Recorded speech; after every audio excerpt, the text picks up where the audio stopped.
Good morning. So beautiful reading by Damien. A little longer than we usually do, but he reads so beautifully. So thank you, Damien. And then wrap it up with your beautiful message and that treatment. I'm done. So you made it easy. What else is there to say?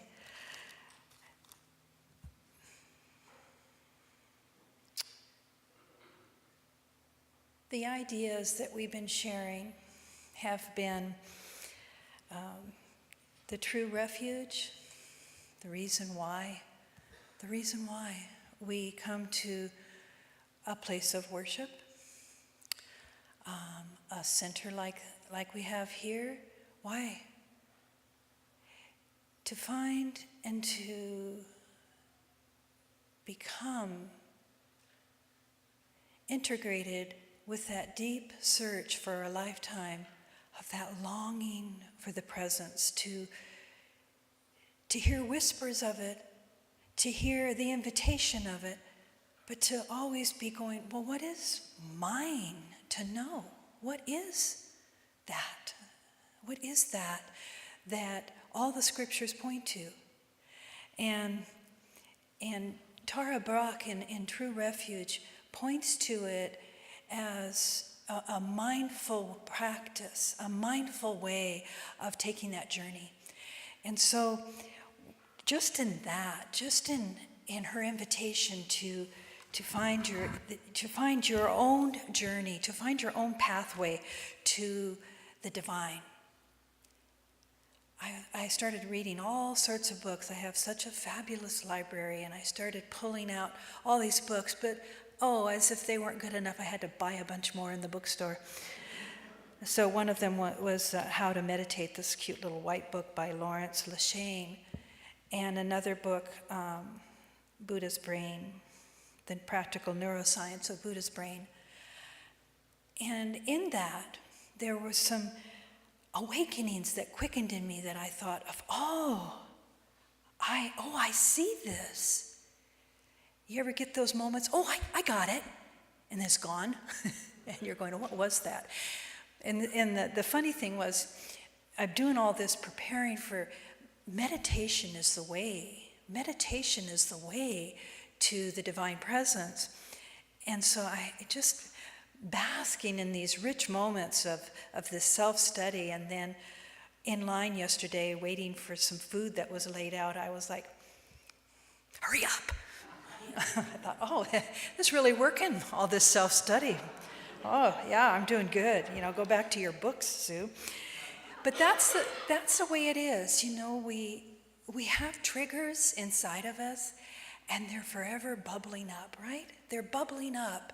And so our practice today, I'm going to talk a little bit about meditation, but I'm pretty sure most of you have one form or another that you're already practicing, because meditation can be done in many ways. You have to find the way that fits right for you. And in some of the information from How to Meditate, A Guide to Self-Discovery, he shares some points, and he really is clear on it, that I thought, I always thought that, but it was nice to have it confirmed when I was reading it.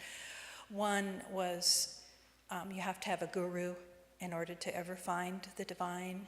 And I always thought, is that so? How did the first guru find it without a guru? And I know there's been a very strong message from many of the faith paths, and I think it's in the Eastern teaching when the guru points to the moon and everybody focuses on the finger pointing instead of looking at the divine and the moon. And so there's all these messages to remind us it's your own journey, it's a solo journey, and you can't do it wrong. And just knowing that, it's refreshing to know that you can't do it wrong.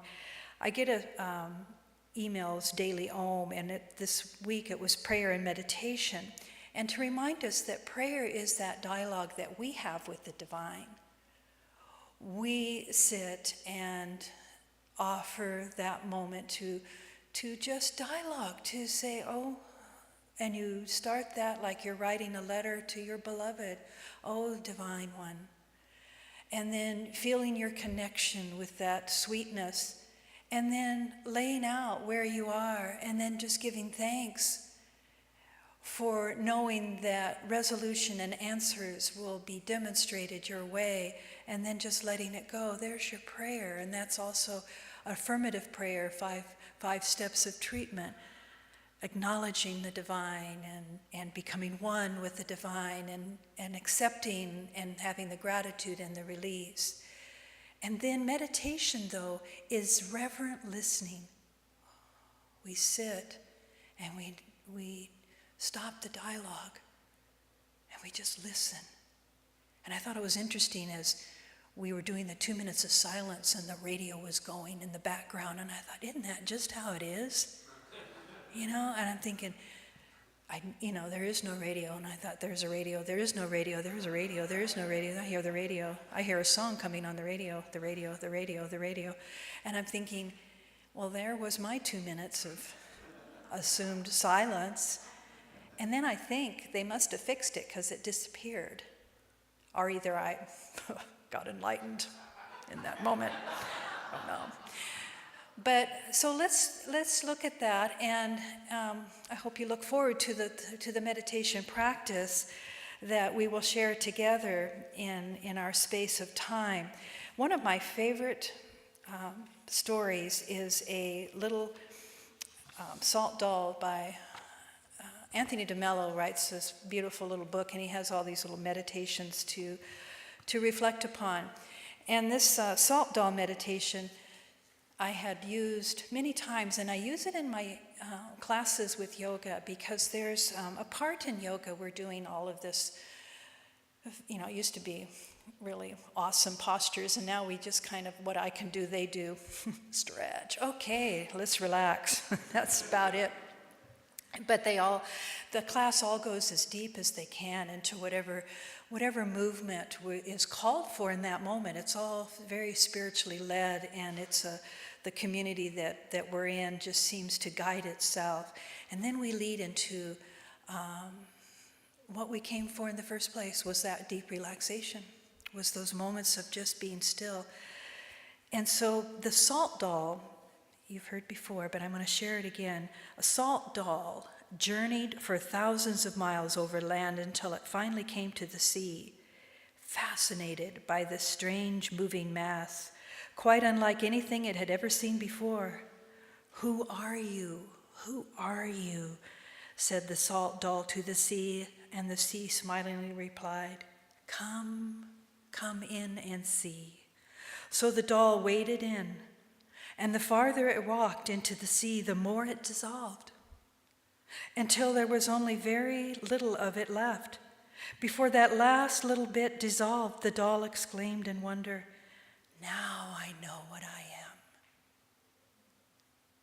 Dissolved into the sea, dissolved into the divine. And that's the same question we can ask as we sit for a meditation. That question, who are you, to the divine? Who are you? And the divine is saying, come in and see. And so you sit, and you sit long enough till you melt and become unified with that field of the absolute, that field of love, that field that only you can know when you're there. No one else. People can describe it. People can try to tell you what it is, but only you. Only you, and it will be your story. It'll be your rapture. It'll be your truth. And what I add to this in yoga practice, as we think about dissolving to the sea, and then I remind them to imagine now the waves coming along to the shore, and that little by little you're reshaped. You're reshaped, and you find yourself again on the banks of the beach, staring at the ocean. And that's the part, as we know the divine, we must return to ourselves and serve and be active in the world, to be that divine being, knowing that we can always return to the sea. So I add that little bit to the idea of the deep relaxation, that deep sense of beingness. And another quote from Anthony DeMello, he says, "Is there anything I can do to make myself enlightened? As little as you can do to make the sun rise in the morning. Then of what use are the spiritual exercises you prescribe to make sure you're not asleep when the sun begins to rise?" That's why we do spiritual practice, to not be asleep. And Rumi adds to that by saying, inviting us, do you make regular visits to yourself? Do you allow a little bit of time in your day just to be with yourself? So many people avoid meditation because they haven't had the chance to carve out more than a minute, more than 5 minutes. And you know what? That's all it takes. To have that little bit of time with self, to allow yourself to just be. And yes, as you are just trying to center yourself in beingness, boy, the mind starts to do its twirls, its thought process. And Anthony reminds us, as he says, arriving at the silence, what happens? What is it going to feel like when we get there? Well, you have to get started. You have to at least practice, because it cannot be described. And there's a Italian Dominican friar, a Catholic priest. Some of you might be familiar with St. Thomas Aquina. He was a great scholar, and he wrote a lot of volumes of his journey of spiritual understanding and spiritual truth. But he says, after many years and many moments of his own personal waking, he became silent in the end. He became silent for years, and he would not write and he would not talk. He would not allow himself to share what he had seen, because he himself had felt like a fool. And what that means in let me see which book it was in here. St. Aquina, I think it's this one. Hang on to your seat. I know you're on the edge of it. You know how you write page 100 of what? But he said it only as beautifully as he could. Oh, hello. Can you read that from there? It's an awareness book, marked with a giant bookmark. But he describes it like this. He said, he realized he had made himself a fool. It is as if he was telling people, as if you had never tasted a green mango, and you ask me, what does it taste like? And I'd say to you, sour. But in giving you a word, I've put you off track. Try to understand that. Most people aren't very wise, and they seize upon the word, upon the words. They seize upon the words of Scripture, and they get it all wrong. Sour, I say to you. And you ask, sour like vinegar? Sour like a lemon? No, not sour like a lemon, but sour like a mango. But I've never tasted one, you say. Well, too bad. But you go ahead, and then you write a doctoral about it. And so that's something that he did. You wouldn't have it if you had tasted it, and you really wouldn't. You would have written a doctoral thesis on other things, but not on mangoes. And that day, when you finally taste a green mango, you say to yourself, God, I made a fool of myself. I shouldn't have written that thesis. And that's exactly what Thomas Aquinas did. So when all these great mystics are pointing to the moon, and we focus on the hand or the finger, and we forget to go into that spaciousness between here and the moon, and then to arrive at the understanding of this vast, beautiful moon idea of the divine, and we paint it with words, and we overlay it with Scripture, and we think that is it. But the invitation is for you to find it, and to turn around and say, I have seen.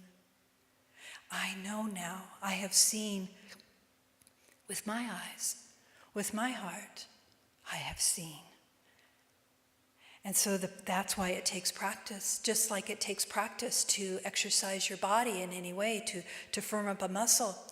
And so when I dive into the Buddha's brain, into the neuroplasticity of the brain itself and all the research that they've done, we realize sometimes when we sit in our contemplation and we're ready to meditate and we get everything, our altar's set, our candles are lit, and we've turned off our phones, and we think, I'm ready. And then the mind starts doing its radio station frequency. And then we kind of go that way, or we go that way, and we start trailing off in the stories. And we think that we're useless in the practice. But that is the nature of the mind. And sometimes that is trying to lead us to a place where we need to replant ourselves, to reshuffle the seeds of our being, and to pluck out the weeds of our being, and to know that there is a vast understanding, a vast story that dwells within us, that is longing to be set free, so that you can have a more direct route to the divine. So you think about those moments where you have had something deeply disturb you. And when you go to sit down to meditate, that energy is drawn there. And when you have a neuron in your brain that is firing, more juice gets around it. And if you have a situation later in life that is so familiar to an injury that you had when you were very young, more energy. The nature of the brain, the nature of your brain is to dwell on negative. So you're not, it's like we're all there. Nothing's wrong with you if you go there. To me, that's like, that sets me free right there. Does that you? To just know it's going to happen? It's going to happen. So what we need to do then is take the seat of our personal power and plant around that issue seeds of good, and allow ourselves to dwell there in gratitude. Yes, that happened to me, but now I have grown and now I see. And you plant a beautiful garden around whatever that was, a garden that flourishes so much that that weed of doubt, that weed of insecurity, that weed of pain has no nourishment at all. And a new neuron, a new way of being begins to flourish inside of you, and that becomes the go-to trigger point when a situation happens again. And little by little, through spiritual practice, you continue to water the seeds of good in your mind. And you know that it takes your application of heart to stay in the positive ideas of who you are. When someone says, you look marvelous, you want to say, well, yes, I do. Let me go take another look. And you go and you just say, you know, I do. This is working for me today. Instead of, oh, no, this old thing, no, you can't be, right away to the negative. Don't go there. Linger longer. Stretch it out. You can say it again. What is really good about me? Let me hear it. Whatever it is in your own silent game of the mind, whatever it is, to dwell a little bit longer, to fill up the brain, to fill up those fiery neurons, to gather all of the synapses of the brain, and to empower yourself with this greater idea of who you are. That's the divine just saying, come my way, and see a greater idea, to see this truth of who you are. That's the refuge that we spoke of last week. That's the true refuge of the divine. The saints, the sages, know that this is our fundamental nature, that this is a pure place of consciousness, a peaceful, radiant, loving place that dwells within each one of us. And we join it in mysterious ways as we discover the true identity of this hidden potential of the divine, of the mystery, of God, of truth, of love. Why are you here? Do you want that? Do you long for that? Has it been your journey? Do you want to feel better? That's how. You place yourself humbly at the base, at the altar of your heart, and you breathe these ideas through the heart space of your being. Tara Brach says, pay attention to what's going on inside of you. Pay attention, not with critiquing, not with name calling to yourself. We don't need any of that. No, we don't. I listened to the news briefly this morning with the almost horrific Portland shooting and the guard taking down the shooter.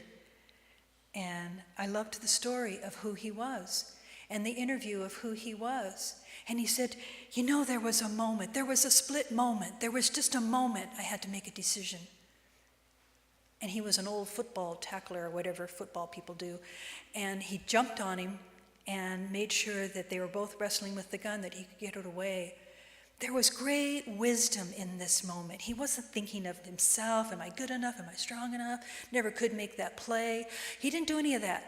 Now is the time. Now is the time. Now is the time as you sit to meditate. Now is the time. Don't wait for another moment to be designed just perfectly for you. Every moment we close our eyes and we call upon the divine and we bask in the idea of a greater love, gratitude, whatever it is that fills your heart with a sense of warmth, like you are the sponge calling in this great energy. So she said, report the feelings instead of being pulled by the stories. Just look at what you're feeling. Just look at that and pay attention so that you are looking to see, am I being pulled by my conditioned mind, or am I being called towards the divine consciousness, which is a higher consciousness. The divine consciousness is a higher place. It's not our mundane world. It is higher because it is filled with the attributes of beauty, love, grace, truth, love. We have to lift ourselves into that great light, into that great knowing. And meditation is that which cultivates the space for this presence to dwell. So you want to make contact moment by moment, giving ourselves the inner space to move around and not be so constricted and so reactive to all the circumstances that come our way. Take refuge in the presence, she reminds us. Pay careful attention to your training and your consistent longing to surrender. Because many times we just want to get numb. We just want to numb out. It's too much. It's too much. Let me just turn TV on, and when I'm done with TV, maybe I'll meditate. But the idea is to start in that moment, dwell in that moment, and don't go towards the false refuge. Train your mind. Recognize that you have this, now that they've done this research, you have this neuroplasticity going on all the time, and you have the power to generate these new pathways and to allow this habit of the divine longing to become available to you by your repetition. So I want to take us there. I'm hurrying this along a little bit because I want you to not listen to words. Words are enough. I agree with St. Thomas on that. It's yours to experience. So the invitation right now is for you just to shift in your seat, because this isn't an ordinary moment. Think about if you were about to meet the holy man, the holy woman, the holy idea. You wouldn't slump. You would sit up tall and take a breath, and you would get in touch. So often you can keep your eyes open or you can close your eyes. But we're thinking of a higher realm.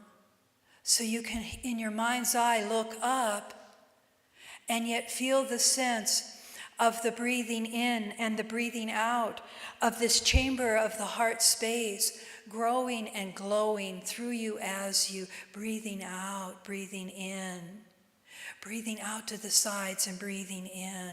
The heart math idea of connecting to the frequency of the heart and the frequency of this higher consciousness. I am breathing into the one. I am breathing into the one. And you picture the still pond of consciousness. There you are, at the very bottom, looking into this beautiful, warm pool of still water. And thoughts come. And they take form as a thought forms that's other than I am, connecting to the divine. The thought comes, and you wrap it in the bubble, just as bubbles rise up to the surface, and you don't associate anything else with that thought. It just rises, it just rises, it just rises, and disappears. And you come back, I am breathing. I am breathing into the heart space of the divine. I know that within me, as me, is this divine receptacle of truth. It is a divine seed in me, as me, and I am longing to be connected to this divine seed, this potentiality in me. I am that, and another bubble rises, and it starts to take you, and you allow the bubble to form around it, and just you follow it. What is that? And you watch it just rise to the surface and disappear. Does it have feeling? You feel it rise and disappear. I am back to my breathing. I am back to my breathing, and I'm feeling the unity. I am feeling the unified field. I am saturated with warmth. I am feeling, and I relax my body. My body is a conduit of this divine message coming to me now as I spend time cultivating this field of truth. I let go. I relax. I let go. I let the tensions drain from my body as I rest and repose. And another thought. I don't follow the thought. I see it as the bubble encasing that, and it floats into eternity and disappears. And I return. I return. I return. I return again and again. This mindfulness. I am paying attention. No judging. Judging becomes a bubble, floating. I am one with the divine. I am closer to the divine. The divine is longing for me as much as I am longing for the divine. What is that to me? Who am I in this journey? I am softening. I am breathing. I am meditating. I am listening. Thoughts, bubbles, disappear. I am. I am. I am. My heart is revealing to me what really matters. What really matters. And I feel love blossoming inside of me. I feel forgiveness, compassion, empathy, truth blossoming, growing, becoming larger in my being. I am that. I am that. And I'm feeling lighter. And there is no image of the divine. There's just this pure sense of grace, lightness. I am that I am. My body is relaxed in this moment. By divine appointment, I have arrived. I am here in my seat, heart wide open. I am breathing in. I am breathing out. I am breathing in. I am breathing out. Breathing, breathing, breathing, breathing, breathing. Closer. The divine is calling me home. Breathing, breathing. I get a taste of love. I get a quickening. I get a quickening. I am being called home. I'm being called home. I'm home. I'm home. I'm finding refuge. I am that. Who am I? I am that. I'm home. The divine is holding me. The divine, pure nature, a thought, a bubble, I let it go. I am breathing. Check your body, let everything go. Check yourself. Let everything go. Let everything go. Let it go. There's only the divine awakening in you. Look up. Look in. Breathing. I am that I am. I am that burst of love. I am that burst of clarity and understanding and truth. I am that I am. I am breathing in, out. My eyes and heart behold the mystery.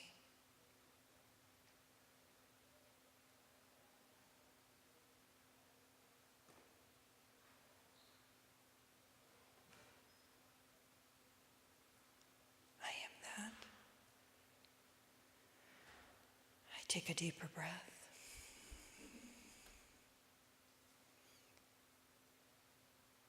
I feed the soil of my consciousness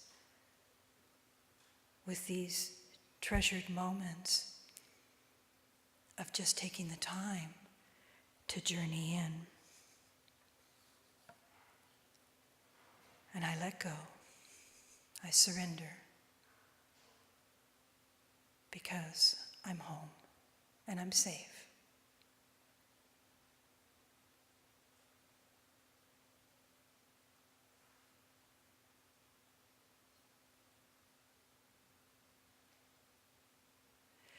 Silence. The divine. Calling you, beckoning you, loving you, holding you. And we affirm that truth. We confirm that truth. We confirm that absolute with a smile. With a smile. It wasn't that hard. We soften our shoulders and we realize it wasn't that hard to come home to the self, to come home to truth. I am empowered with this knowing. And as you awaken back into this moment, I love it when there's a saying that Thich Nhat Hanh, when he was talking to some Zen students, they were asking, what else can we do? He's a meditation master, Thich Nhat Hanh, from Vietnam, and he said, you guys try too hard and get up too early.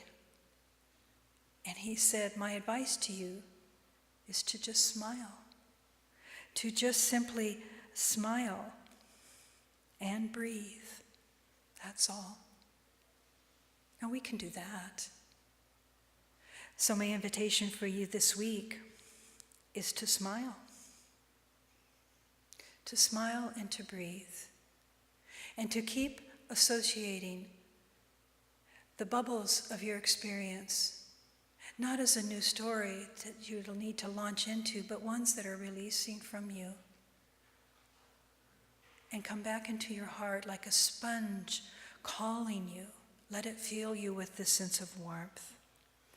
So join me in just a very brief prayer as we speak to God now. As we were listening a moment ago, some of you might have received great clarity. Some of you just great peace, not just, but awesome peace. Love, curiosity. So we speak now to the divine, to the Holy One, to that which is forever calling us home. And we recognize that we are one with that journey, that we are led safely along that journey, along that pathway of truth. And we dedicate from this day forward to spend a little more time every day, whether it be done with any kind of repeated pattern of working, any kind of painting or crocheting or carpentry. You can meditate and allow yourself to be one with the involvement of your action, of your hands and arms and heart. It can be simply breathing in, breathing out. I am that I am. The inquiry, the contemplation, all of it, all of it, all of it. We participate in that which speaks to us, and it becomes our calling, our truth, and we give thanks. And in that idea of gratitude, we recognize our purpose. Our purpose is to know God, to know this level of love. So I release this treatment knowing and trusting that each one of you has the courage, the dedication, the stamina, and you know your way. And together we go. And so it is. Thank you. I don't know what all these notes were for, but they'll stay there for another time.